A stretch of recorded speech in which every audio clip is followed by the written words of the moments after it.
नमस्कार, hornbill TV देख रहे हैं आप। मैं हूं आपके साथ विशाल गर्ग। खबरों की शुरुआत करेंगे। शनिवार को भारत ने दक्षिण अफ्रीका को 7 रन से हराकर दूसरी बार टी20 वर्ल्ड कप जीत लिया है। मुख्यमंत्री पुष्कर सिंह धामी ने पूरी टीम को और देश को बधाई दी है। मुख्यमंत्री धामी ने ट्वीट करते हुए लिखा है कि शनिवार को प्रदर्शन करने और दक्षिण अफ्रीका को हराकर विश्व कप विजेता बनने पर भारतीय क्रिकेट टीम को हार्दिक बधाई। सीएम ने लिखा, भारतीय टीम की इस उपलब्धि से हर एक देशवासी गौरवान्वित है।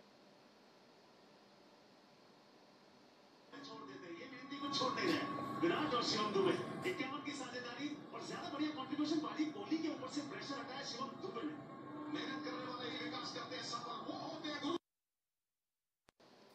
तीसरी बार देश के प्रधानमंत्री की जिम्मेदारी संभालने के बाद आज पीएम मोदी ने मन की बात कार्यक्रम को आयोजन किया। पीएम मोदी ने आज मन की बात के 11वें एपिसोड को संबोधित किया। 111वें, माफ़ी चाहेंगे। वहीं उत्तराखंड के सीएम पुष्कर सिंह धामी ने भी देहरादून में तमाम पार्टी कार्यकर्ताओं और पदाधिकारियों के साथ पीएम की मन की बात कार्यक्रम को सुना है।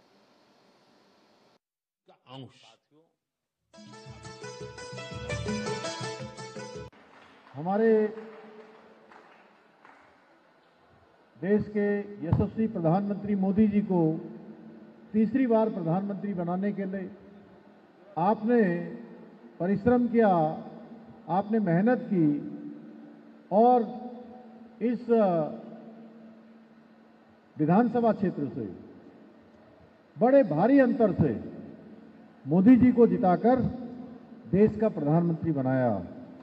उत्तराखंड की देवतुल्य जनता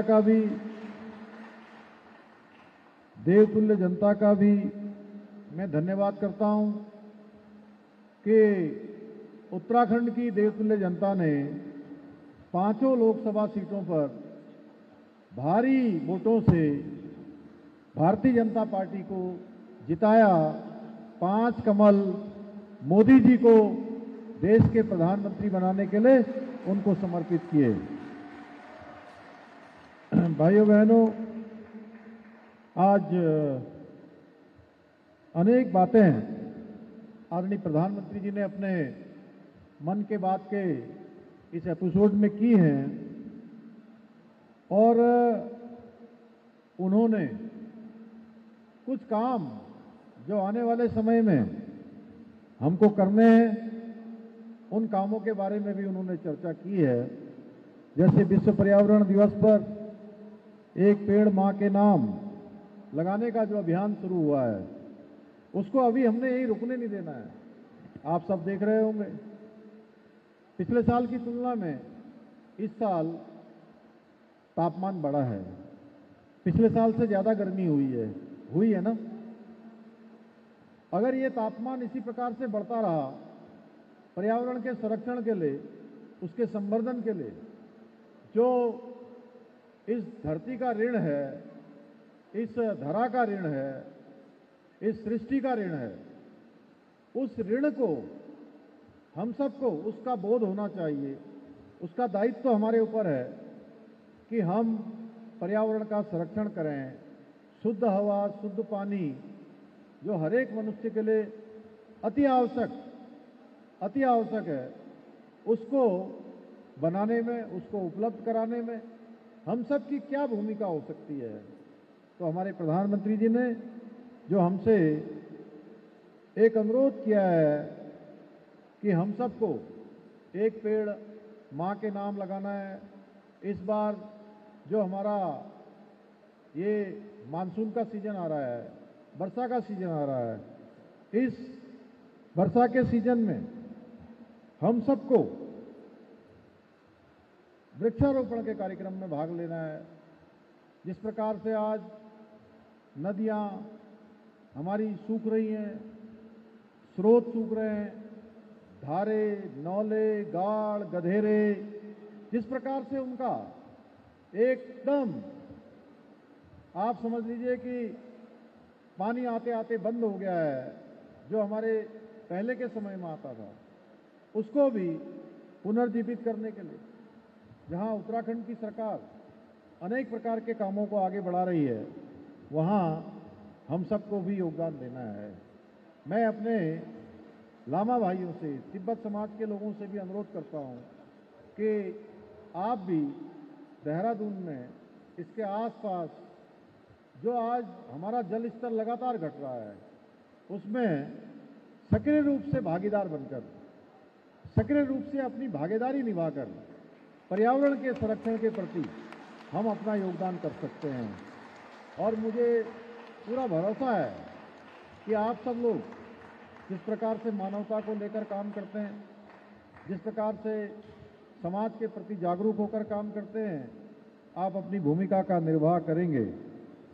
भाइयों बहनों, हमें आदरणीय प्रधानमंत्री जी ने योग दिवस के बारे में भी अभी यहाँ से बताया कि 10वें योग दिवस में किस प्रकार से पूरी दुनिया के अंदर योग करने वालों की संख्या बढ़ी है, योग का प्रशिक्षण देने वालों की संख्या बढ़ी है।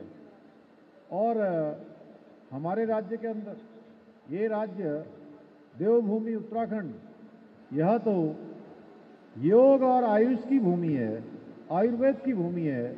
इसलिए हमको स्वयं को स्वस्थ रखते हुए, स्वस्थ रखने के लिए जहाँ योग को अपनी दैनिक दिनचर्या, जो काम हम रोज करते हैं, उस दैनिक दिनचर्या में योग को शामिल करना है। और इसके साथ साथ अन्य लोगों को जागरूक करने का काम भी हम सब के माध्यम से होना चाहिए, मानवता के धर्म के नाते होना चाहिए। राज्य के शहरी विकास मंत्री डॉक्टर प्रेमचंद अग्रवाल ने मानसून के मद्देनजर सभी अधिकारियों को अलर्ट मोड पर रहने के निर्देश दिए हैं। मंत्री ने कहा है कि उनकी ओर से अधिकारियों को संवेदनशील क्षेत्रों में जेसीबी तैनात रखने के भी निर्देश दिए गए हैं। नदी नालों के साथ ही सभी क्षेत्रों में फॉगिंग करने के निर्देश भी दिए गए हैं। इसके अलावा सभी अधिकारियों को 24 घंटे मोबाइल फोन ऑन रखते हुए सभी शिकायतों के तुरंत निस्तारण के निर्देश दिए गए हैं।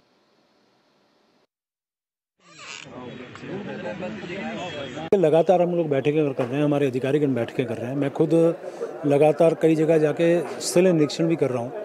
पहले तो हमने यही कहा था कि जो मानसून आने वाला है उसकी हमें पहले से तैयारी रखनी है। नदी नाले हमारे साफ़ होने चाहिए, फॉगिंग लगातार होनी चाहिए, और इसके साथ साथ जहाँ भी इस प्रकार की घटनाएं की संभावना है, चाहे वह जेसीबी लगाने की बात हो, चाहे पंप पहले से अपने पास रिजर्व करने की बात हो, ये पहले से व्यवस्था होनी चाहिए। और जो इस विभाग से संबंधित, इस विषय से संबंधित अनेकों विभाग हैं, वो आपस में समन्वय बना के रखें। 24 घंटे हमारा फ़ोन ऑन होना चाहिए, क्योंकि हमारा ये क्षेत्र पहाड़ी क्षेत्र है, आपदाग्रस्त क्षेत्र है। सभी जगह इस प्रकार की जो समस्या आने वाली है वो हम चुनौती के रूप में लें, और उसके लिए हम अभी से काम करें। महिला सशक्तिकरण और बाल विकास मंत्री रेखा आर्या ने विभागीय अधिकारियों के साथ समीक्षा बैठक की। इस दौरान उन्होंने विभागीय अधिकारियों की लापरवाही पर सख्ती दिखाई। बैठक में मंत्री रेखा आर्या ने कहा है कि महिला कल्याण कोष के लिए आबकारी विभाग के जरिए प्राप्त होने वाले अतिरिक्त शुल्क के लिए नियमावली बनाने के निर्देश दिए गए थे, जिसका विभाग की ओर से अनुपालन नहीं किया गया, और इस पर विभागीय मंत्री ने नाराजगी जताते हुए जल्द नियमावली बनाने के निर्देश दिए हैं।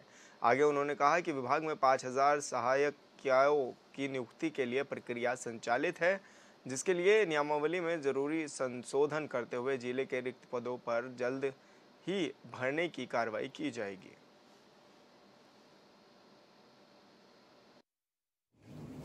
पर बॉटल अतिरिक्त शुल्क जो है डिपार्टमेंट को मिलना तय हुआ था, और महिला कल्याण कोष का निर्धारण माननीय मुख्यमंत्री जी ने इस उद्देश्य के साथ में किया था कि हमारी ऐसी महिलाएं जो कि बहुत ज़रूरतमंद है, ऐसी महिलाएं जो हो सकता है किन्हीं योजनाओं का लाभ ना ले पाती हों, ऐसी महिलाएं जिनको कि आर्थिक रूप से हमें सहारा बनने की आवश्यकता हो, चाहे वो महिला हो, बालिका हो, तो उनके लिए कल्याण कोष का निर्माण किया जाए, जिसको लेकर विभाग में चूँकि आचार संहिता लगने से बहुत पहले कैबिनेट से ये मंजूर हो गया था, और उसके बाद में आतिथि तक, मतलब मेरी समीक्षा बैठक करने तक में भी उस कोष का निर्माण न होना, इसकी नाराज़गी मैंने पूर्व बैठक में करी थी, और मुझे लगता है मैंने उन्हें 30 जून तक का समय दिया है। तो अभी वो लोग इसको प्रयासरत में है कि शासन स्तर पर आखिरकार कहाँ किस स्तर पर दिक्कत आ रही।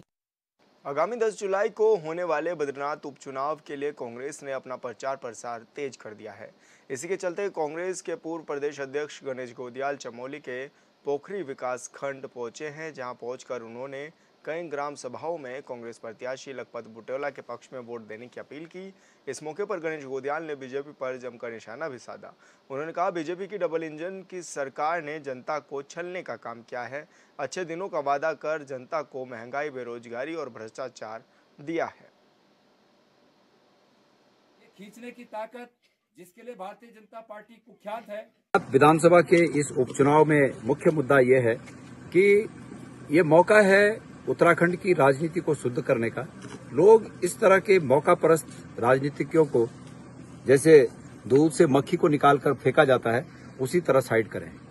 और इसी आह्वान को लेकर मैं गांव-गांव हमारे कांग्रेस के तमाम साथियों के साथ गांव-गांव भ्रमण कर रहा हूं। मैं मानता हूं कि चाहे कोई भी पार्टी हो, लेकिन अगर राजनीतिक पार्टियों के लोग इस प्रकार मौका परिस्थिति को अपनाकर अपने हित में पार्टियों में इस प्रकार दल बदल करते रहे तो लोगों के मुद्दे पीछे छूट जाते हैं। इसलिए लोगों के पास एक मौका है कि लोग इस प्रकार के लोगों को, इस प्रकार मौका परस्त लोगों को राजनीति। हरिद्वार में मूसलाधार बारिश से सूखी नदी के बीचों बीच पार्किंग में खड़ी गाड़ियां बह गई हैं, जिसका वीडियो सोशल मीडिया पर अब तेजी से वायरल हो रहा था। वीडियो को लेकर तीर्थ पुरोहित उज्जवल पंडित ने कहा है कि हरिद्वार में स्थिति पूरी तरह से सामान्य है। उन्होंने कहा कि पहाड़ों पर हो रही बारिश से सूखी नदी का जलस्तर बढ़ गया है और नदी पर अवैध रूप से बनी पार्किंग में खड़ी गाड़ियां बह गई हैं। उज्जवल पंडित ने कहा कि हरिद्वार में सामान्य स्थिति बनी हुई है और हर रोज की तरह गंगा आरती भी होगी। उन्होंने लोगों से अपील की है कि वो अफवाहों पर ध्यान न दें और शांतिपूर्ण माहौल बनाए रखें।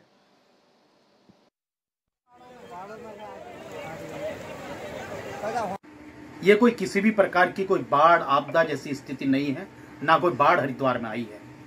निश्चित ही पहाड़ों में बरसात के कारण गंगा का जल स्तर बढ़ा है, लेकिन जो ये गाड़ियां बहने की आपको स्थितियां दिख रही हैं, ये गंगा नदी के पास ही एक सूखी नदी के अंदर अवैध रूप से संचालित पार्किंग के अंदर जो गाड़ियां खड़ी थी, वहां जब बरसाती पानी आया, वहां पर उस नदी के अंदर हमेशा बरसाती पानी आता है, बरसाती नदी है वो, और उस समय ये गाड़ियां बही हैं।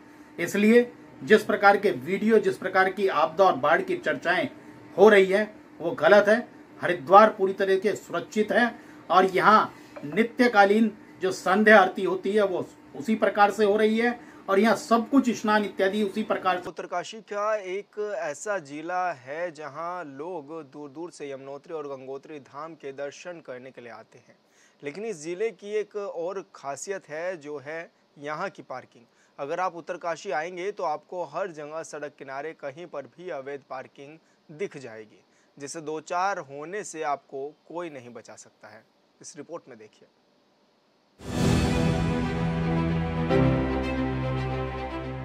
जो इंक्रोचमेंट हुए हैं, आप जैसे गाड़ी खड़ी कर देते हैं तो इनको एक व्यवस्थित तरीके से हम लोग करवाएंगे। यदि माल रोड में या अंदर की रोडों में दोनों साइडों में गाड़ी लगी है तो उन्हें व्यापारियों से मिलकर, व्यापारियों के साथ मीटिंग करके एक साइड में करवाएंगे। यही तो समस्या है सीओ साहब कि आप लोग तभी कुछ करते हैं जब मीडिया वाले आपसे सवाल पूछने लगते हैं। सब कुछ अगर आपको मीडिया ही बताए तो फिर सरकार आपको किस काम के लिए वेतन दे? मत भूलिए साहब कि जनता के पैसों से ही आपका वेतन आता है और उसी जनता के लिए जब कुछ करने की बारी आती है तो फिर समझ में ये नहीं आता है कि उनके समस्याओं पर आप लोग पहले ही गंभीर क्यों नहीं होते। प्राय आज हम उत्तरकाशी में देखते हैं, विगत 10, 15, 20 वर्षों के बाद उत्तरकाशी मुख्यालय में ऐसी कोई भी जगह नहीं है जहां अतिक्रमण न हुआ हो। हम यदि हॉस्पिटल में जाते हैं तो वहाँ गाड़ियाँ लगी है और वह हमारा कोई सीरियस पेशेंट आता है तो उसको ले जाने में दिक्कत आती है। अगर भैरव चौक जाएं तो पैदल चलने में दिक्कत आती है। मुख्य बाज़ार में जाएं तो स्कूटर तो छोड़िए, पैदल चलने में दिक्कत आती है। स्टेट बैंक में जाइए तो वहाँ पर भी पैदल चलने में बहुत दिक्कत आती है और बिरला गली में जाओ तो वहाँ पैदल चलने में दिक्कत आती है। सभी लोगों ने अवैध तरीके से, चाहे वो स्कूटर हो, मोटरसाइकिल हो, चाहे 4 व्हीलर हो, टैक्सी हो, लोगों को जहाँ पर भी समय मिलता है या मौका मिलता है वहाँ अपनी गाड़ियाँ घुसा देते हैं। यही हाल जोशियाड़ा का भी है। जोशियाड़ा में सैकड़ों वाहन अनाप शनाप तरीके से सड़कों में खड़े कर दिए जाते हैं। कोई इस पर प्रतिक्रिया व्यक्त नहीं करता है।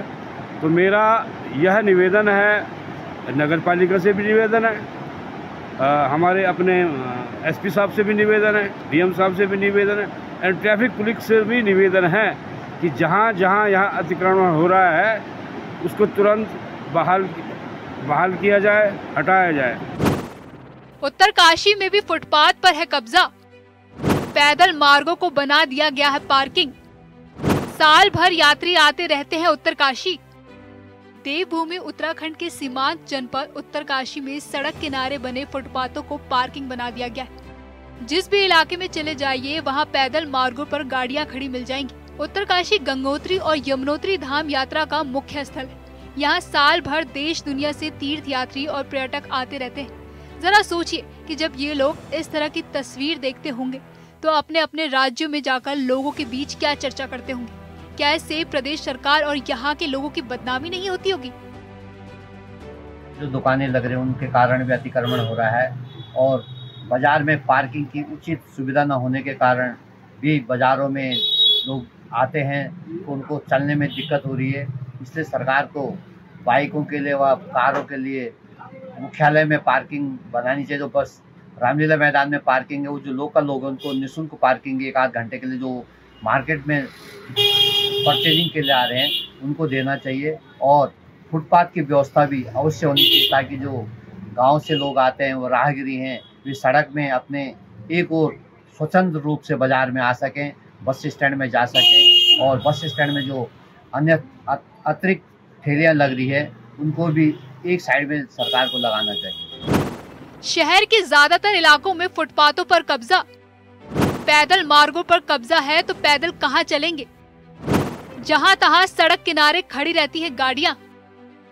उत्तरकाशी जनपद मुख्यालय में लोग पैदल मार्गों पर वाहन खड़े कर देते हैं, जिसकी वजह से पैदल चलने वाले लोगों को काफी परेशानियों का सामना करना पड़ता है।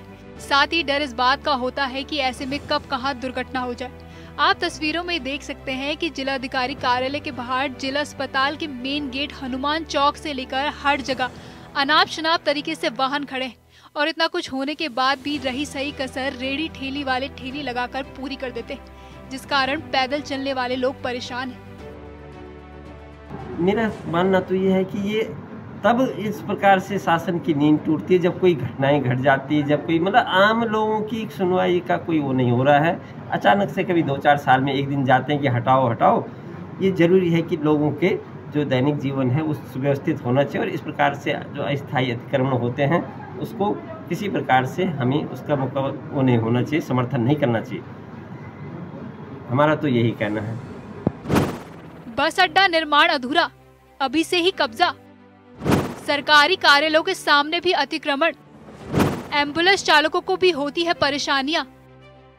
उत्तरकाशी बस अड्डे का निर्माण अंतिम चरण में, पर उसके सामने अभी से ही ठेलियां लगनी शुरू हो गई। यहां तक कि यातायात पुलिस के कार्यालय के बाहर भी अतिक्रमण हो रहा है। शहर के लोग कहते हैं कि नगर पालिका पता नहीं किस बड़ी दुर्घटना का इंतजार कर रही। नगर पालिका में इन ठेलियों का कोई रजिस्ट्रेशन तक नहीं।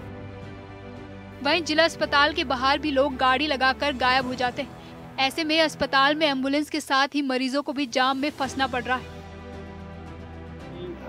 नगर पालिका में भी इस समय प्रशासक है और हमारे जिलाधिकारी महोदय से भी मेरा निवेदन है कि सबसे पहले तो मैं कहता हूँ कि अतिक्रमण शहर के अंदर इतना हो चुका है कि आम मानस को चलने में बड़ी दिक्कत होती है। सर्वप्रथम मैं आपसे कहना चाहता हूँ कि हॉस्पिटल में वहाँ पे पहले अतिक्रमण हुआ था, नगर पालिका द्वारा अतिक्रमण हटाया गया था। इस बेस पे हटाया गया था कि वहाँ पे एक एम्बुलेंस स्वतंत्र रूप से अंदर जा सके, बाहर आ सके। आज की डेट में कंडीशन हो चुकी है कि वहाँ पे ठेलियाँ लग चुकी हैं, वहाँ पे गाड़ियाँ पार्किंग की जा रही हैं, जैसी की तैसी स्थिति हो चुकी है। जिन लोगों का वहाँ पे खोके थे उन लोगों को आज बेघर कर दिया गया। नंबर दूसरी बात, अगर बस स्टैंड की तरफ आए, यहाँ पे मैं भी एक दुकानदार हूँ। यहाँ पे अगर कोई भी दुकानदार लोकल आदमी अगर 10 मिनट के लिए कोई सामान लेता है तो तब तक पुलिस प्रशासन उस गाड़ी को हटा देता है। तो इनकी निश्चित पार्किंग हो। यहाँ पे जो आपका ठेली वाले हैं, आपका मंडी वाले हैं, तो ये लोग इनकी निश्चित जगह हो कि वहाँ पे मंडी है, वहाँ पे फल मंडी है, तो जिससे कि सड़क में आम चलने वालों को दिक्कत ना हो। आप मेन मार्केट में जाइए, बाइक खड़ी है, आप सोमवार के दिन कभी आप अगर स्टेट बैंक के आसपास जाएंगे तो आप नहीं निकल सकते। वहाँ गाड़ियाँ अंदर घुस रही हैं, इसके लिए कोई व्यवस्था नहीं है। मैं चाहता हूँ कि प्रशासन से निवेदन है कि एक ऐसी व्यवस्था बनाई जाए। हम व्यापार मंडल भी उसको सहयोग करने को तैयार है, हम एक आम नागरिक भी उसका सहयोग करने को तैयार है कि किस तरह से अपने शहर को सुंदर बनाया जाए, यातायात व्यवस्था ठीक की जाए, किसी भी को भी दिक्कत ना हो, चाहे वो एक सब्जी वाला हो, चाहे एक बड़ी दुकानदार वाला हो। स्कूलों की छुट्टियां जल्द होने वाली है खत्म। स्कूल खुलने के बाद बढ़ेगा ट्रैफिक दबाव। गर्मियों के समय में स्कूल में छुट्टी थी, फिर भी शहर में जाम की स्थिति बनी हुई, और अब जब स्कूल खुल जाएंगे तो फिर सोचिए कि ट्रैफिक व्यवस्था का क्या हाल होगा। शहर में लगभग 5 स्कूलों के मुख्य गेट पर भी वाहन खड़े हैं। सवाल ये पैदा हो रहा है कि जब सड़क के एक और गाड़ियां और दूसरी ओर ठेलियां लगेंगी तो क्या पैदल चलने वाले लोग बीच सड़क पर चलेंगे और हादसा हो गया तो कौन जिम्मेदार होगा। एक फोर्स की मीटिंग लेके टीआई की और इंस्पेक्टर की वो करके अभी इसको जो इंक्रोचमेंट हुए हैं, आप जैसे गाड़ी खड़ी कर देते हैं ये लोग, तो इनको एक व्यवस्थित तरीके से हम लोग करवाएंगे। यदि माल रोड में या अंदर की रोडों में दोनों साइडों में गाड़ी लगी हैं तो उन्हें व्यापारियों से मिलके व्यापारियों के साथ मीटिंग करके एक साइड में करवाएंगे, व्यवस्था करवाएंगे जल्दी, और जल्दी ही इसका समाधान। कुछ कीजिए साहब, प्रदेश की होती है बदनामी। लापरवाही से सरकार की कार्यशैली पर भी सवाल। देश दुनिया में उत्तराखंड की पर्यटक और धार्मिक रूप से एक अलग पहचान है। जाहिर है यहाँ देश दुनिया से हजारों लाखों लोग हर साल पूजा पाठ या फिर परिवार के साथ घूमने आते हैं। राज्य में बीजेपी की डबल इंजन वाली सरकार है और सरकार बेहतर सुविधाएं देने की बात करती है, तो फिर इन मामलों पर सरकार सजग क्यों नहीं होती है, ये भी एक बड़ा सवाल है। अगर देहरादून में ही बैठकर बड़ी बड़ी बातें करने से सब कुछ हो जाए तो ये काम तो पिछली सरकारें भी कर रही थी, तो फिर बीजेपी हो या कांग्रेस, किसी की भी सरकार हो, क्या फर्क पड़ता है। जरूरत है सरकार को ध्यान देने की, ताकि देश दुनिया में उत्तराखंड की पहचान बरकरार रहे।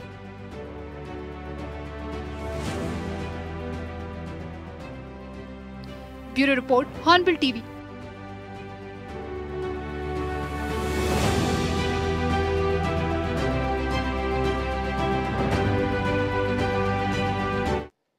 चोराबाड़ी से ऊपर हिमालय की पर्वत श्रृंखलाओं में आज ग्लेशियर टूट गया है। इस दौरान बर्फ का गुब्बार उठकर गहरी खाई में आ गया है और मंदिर क्षेत्र में मौजूद कई यात्रियों ने इस प्राकृतिक दृश्य को अपने मोबाइल में कैद भी कर लिया है। बताया गया कि बीती 8 जून को भी यहां ग्लेशियर टूटने की घटना हुई थी। बीते साल मई और जून में भी चोराबाड़ी में लगे कंपेनियन ग्लेशियर क्षेत्र में 5 बार हिमस्खलन की जो घटनाएं हैं वो भी हुई थी।